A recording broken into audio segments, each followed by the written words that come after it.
કાયદાની દ્રષ્ટિએ દેશના બધા નાગરિકો સમાન છે. ધર્મ, જાતિ, લિંગ અને રંગના આધારે કોઈપણની સાથે કોઈપણ પ્રકારનો પક્ષપાત કે ભેદભાવ રાખવામાં આવતો નથી. સમાનતા, સ્વતંત્રતાનો હક.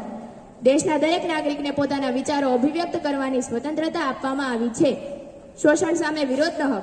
14 વર્ષથી નીચેની ઉંમરના બાળકો પાસે બાળ મજૂરી કરાવી તે તેનું શોષણ જ કહેવાય. તેથી તેના પર કાયદાથી પ્રતિબંધ મૂકવામાં આવ્યો છે. ધાર્મિક સ્વતંત્રતાનો હક. કોઈ પણ નાગરિકને પોતાનો ધર્મ પાળવાની અને તેનો પ્રચાર પ્રસાર કરવાની સ્વતંત્રતા આપવામાં આવી છે.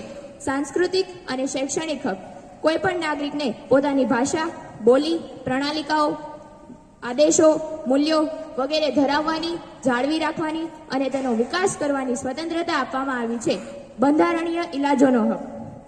જો દેશના કોઈ પણ નાગરિકને આ બધા મૂળભૂત અધિકારોથી વંચિત રાખવામાં આવે તો તે ન્યાયાલયનો આશરો લઈ શકે છે. તેથી જ ડોક્ટર બાબા સાહેબ આંબેડકર